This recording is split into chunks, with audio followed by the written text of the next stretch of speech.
और बात करेंगे कि किस तरह से यूरोप के देश इस समय टेंशन में हैं, कि वाकई ही टेंशन में हैं या नहीं हैं, क्या वो साथ देंगे या नहीं देंगे। लेकिन स्थिति तो इस तरीके की है कि डोनाल्ड ट्रंप फिलहाल निराश हैं। चलिए एक ग्राफिक के जरिए, एक पूरे मैप के जरिए समझने और समझाने की कोशिश करते हैं। मेजर गौरव आर्या, क्या कुछ ये तो पूरी तस्वीर हम कहीं ना कहीं दिखा पाएंगे इसके साथ। जी देखिए, स्पेन ने तो पहले ही डोनाल्ड ट्रंप को मना कर दिया था। जब डोनाल्ड ट्रंप ने बोला था कि जीडीपी का 5% डिफेंस में लगाओ, स्पेन ने मना कर दिया। तो कोई अचरज की बात नहीं है, स्पेन जो है वो जंग के खिलाफ है। बिल्कुल। इटली ने जंग से दूरी बना रखी है, ये भी ठीक है। नॉर्वे भी कह रहा है कि ये लड़ाई हमारी नहीं है। ठीक है। और अगर हम यहां पे जर्मनी पे जाएं, उसने भी जंग से दूरी। हाँ, ब्रिटेन ने बोला है कि हम यूएस को सपोर्ट करेंगे। जो अकेला है जिसने बोला है यूएस को सपोर्ट करेंगे, उसी को बोला है कि तुम्हारे एयरक्राफ्ट कैरियर छोटे छोटे खिलौने जैसे हैं, तुम डरपोक हो। अफगानिस्तान की लड़ाई में तुम्हारे फौजी कई किलोमीटर पीछे थे, लड़ाई तो हमने लड़ी। ये सारी की सारी बात डोनाल्ड ट्रंप ने ब्रिटिश को बोली है, यूके को बोली है। और आज की तारीख में जब वो बुरा मानते हैं तो कहते हैं यू आर पेपर टाइगर, तुम पेपर टाइगर हो, तुम्हारे बस का नहीं है कुछ करना। तो ये भी सोच रहे होंगे ना बाकी के कि ब्रिटेन ने आपका साथ दिया तो आपने क्या कहा, हम साथ दे तो क्यों दे। तो कुल मिलाकर जो इस समय मैं कंट्री देख रहा हूं, Britain, France, Spain, Germany, Norway, Italy, ये 6 कंट्रीज में से 5 तो दूरी बनाकर बैठे हैं, यानी कि साथ नहीं मिल रहा। लेकिन ब्रिटेन का एक आप कह सकते हैं कि थोड़ा साथ है, ज्यादा नहीं। बिल्कुल। ये जहां से B-2 बॉम्बर टेक ऑफ कर रहे हैं जी। आज की तारीख में 99 साल का लीज है चेकोस आइलैंड पे, जहां से ये लोग डीगो गार्सिया की बात करते हैं जी। वहां पे तो लीज है इसका 99 साल का। तो इन लोगों ने बिल्कुल मदद करी है। मेरा सिर्फ ये कहना है कि डोनाल्ड ट्रंप, देखिए डोनाल्ड ट्रंप जो मदद कर रहा है उसको जलील कर रहा है। आपने डोनाल्ड ट्रंप के मुंह से नाम सुना कि नॉर्वे कुछ नहीं कर रहा, नॉर्वे बेकार है? आपने सुना कि जर्मनी बेकार है? दोनों ने जंग से दूरी बना के रखी है। इटली ने मना कर दिया, स्पेन को कुछ नहीं बोल रहा। जो मदद कर रहा है उसको उल्टा सीधा बोल रहा है। मेरा एक और सवाल है कि क्या जो कंट्रीज जंग से दूरी बना रही हैं, जो देश, क्या ये तेल की पावर ईरान की उसकी वजह से भी है? नहीं, नॉर्वे तो तेल से लबालब है जी। नॉर्वे के पास कोई तेल की कमी नहीं है। पहली चीज मैं आपको बता दूं, बात तेल की नहीं है, बात यह है कि अनसर्टेनिटी की। यही देशों ने अपने बेटे भेजे थे अफगानिस्तान लड़ने के लिए जी।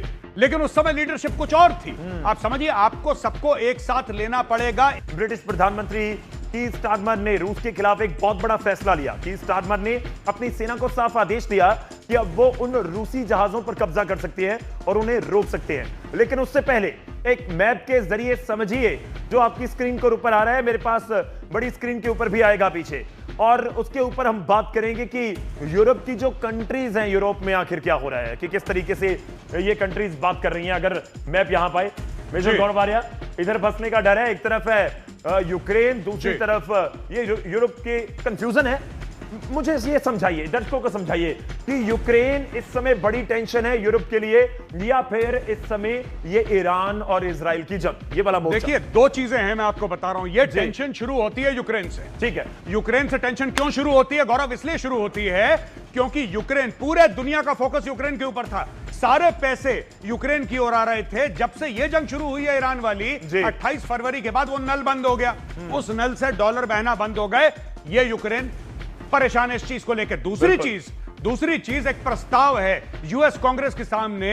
यूएस की सरकार ने एक प्रस्ताव रखा है कि साहब, जो यूक्रेन के हथियार के लिए हमने फंड इकट्ठा करा था, जो फंड था नेटो का, उसमें से $750 मिलियन हम हटा के मिडिल ईस्ट में ले जाना चाहते हैं, क्योंकि हमें ईरान के ऊपर हमला करना है। बिल्कुल, हमें ईरान के ऊपर हमला करना है। लिहाजा तो अब सारे के सारे यूरोप वाले डरे हुए हैं। क्यों? क्योंकि इसका फायदा उठा के, इस पूरी चीज का फायदा उठा के, अगर रूस कहता है कि यार आपकी नजर तो यूक्रेन से हट गई जी, आपकी नजर यूक्रेन से हट गई, वहां पे आसपास जो सैनिक थे वो भी कमजोर पड़ गए, पैसा हट गया, हथियार गॉन, फिर अगर कल ये कर देता है हमला दोबारा, एक बार तगड़े रूप से रशिया हमला कर देता है, फिर क्या होगा? इससे डर रहा है यूरोप। इससे डर रहा है यूरोप। तो उनके पास कोई इस समय ऑप्शन है? दोनों में से कोई ऑप्शन है कि किस तरफ जाएं? नहीं, मुझे ऐसा लगता है, देखिए कि ऑप्शन इसमें कुछ नहीं है, क्योंकि सब लोगों ने, जितने भी यूरोपीय देश थे गौरव, उनकी सेनाएं कमजोर हैं। सेकेंड वर्ल्ड वॉर के बाद सबकी सेनाएं कमजोर हैं और सबका डिपेंडेंस, ओवर डिपेंडेंस मैं कह सकता हूं, अमेरिका के ऊपर है कि अमेरिका बहादुर आएगा, अमेरिका बहादुर हमें आशीर्वाद देगा, तब जाके हम बचे रहेंगे। लेकिन यहां पे अमेरिका ने साफ मना कर दिया। डोनाल्ड ट्रंप का अमेरिका यह कहता है कि तुम्हारा बिल है, पैसा तुम भरोगे, मेरी तरफ मत देखो भाई, मैं तुम्हारा पैसा नहीं दे सकता। तो ये कंफ्यूजन भी है उनके लिए और इससे में दुविधा भी है कि किस तरफ जाना होगा, किस तरफ जाएं। लेकिन इस बीच आपको ये भी बताएंगे कि क्या कुछ इस समय हो रहा है, कि कौन सी कंट्री, जो मैंने जिक्र किया था। लेकिन अब बात करेंगे और जंग का, ट्रंप का, और यूरोप बेचारा कहीं ना कहीं नजर आता है। क्या वाकई बेचारा है यूरोप की कंट्रीज? देखिए है क्या, मैं थोड़ा समझाने की कोशिश करता हूं। एनर्जी संकट है, महंगाई, इकोनॉमी स्लो डाउन, इंडस्ट्री ठप हो रही है, सप्लाई चेन पे ऊपर मार पड़ रही है। ये जंग का मारा है, या जम का मारा कहिए, या ट्रंप का मारा है यूरोप बेचारा, आप सही कहेंगे। और उसके बाद ये 5 पॉइंट लेकर आए हम, जिन 5 पॉइंट के जरिए समझा जा सकता है कि यूरोप की इस तरह की बेचारे वाली स्थिति क्यों बनी। जी देखिए, अगर हम एनर्जी के संकट की बात करें, यह बात तय है जी, क्योंकि जो रशिया से आता था तेल, रशिया से तेल आता था, वो 2022 के बाद यूरोप ने कम कर दिया। और यूरोप ने वचन लिया कि 2027 से, जो कि आ रहा है साल, हम बिल्कुल अपना जीरो कर देंगे। अब अगर आप मैप देखेंगे तो मैप पे आपको दिखाई देगा कि रशिया जो है, यूक्रेन क्या है, यूक्रेन इज ईस्टर्न यूरोप भाई, पूर्वी यूरोप तो है यूक्रेन, और क्या है। तो यानी कि कहने की बात यह है कि वहां से आपने तेल बंद करवा दिया, मिडिल ईस्ट में तेल ठप हो गया क्योंकि ईरान सब कुछ कंट्रोल कर रहा है, वहां से तेल आना कम हो गया। अब यूरोप में जो तेल आएगा वो आएगा कहां से? इसका मतलब आपकी मजबूरी है। अब आप अमेरिका के पास जाएंगे, बोलेंगे अमेरिका बहादुर हमें तेल दे दो। यही यूरोप की परेशानी है। नॉर्वे एक लेवल तक तेल सप्लाई कर सकता है, लेकिन रूस के बिना इनको झटका लगा था। आप ये समझ लीजिए 4 साल हो गए, 4 साल हो गए गौरव इस लड़ाई को शुरू हुए रशिया और यूक्रेन की। अभी तक यूरोप रशियन गैस और रशियन ऑयल पे डिपेंडेंट है, पूरी तरीके से जीरो नहीं कर पाया 4 साल पे। ग्राउंड ऑपरेशन की तैयारी कर रहा है अमेरिका, 10,000 अतिरिक्त फोर्स भेजने की तैयारी है। इस समय की बहुत बड़ी खबर है ये। 7,000 सैनिकों को पहले ही भेजे जाने की भी हमारे पास जानकारी है। जो आदेश है वो पहले दिए जा चुके हैं। 10,000 और भी सैनिक भेजने की तैयारी है। यानी कि आप रखिए कि लगभग 17,000, 20,000 के आसपास सैनिक जो ग्राउंड पर उतारने की तैयारी की जा रही है अमेरिका की ओर से।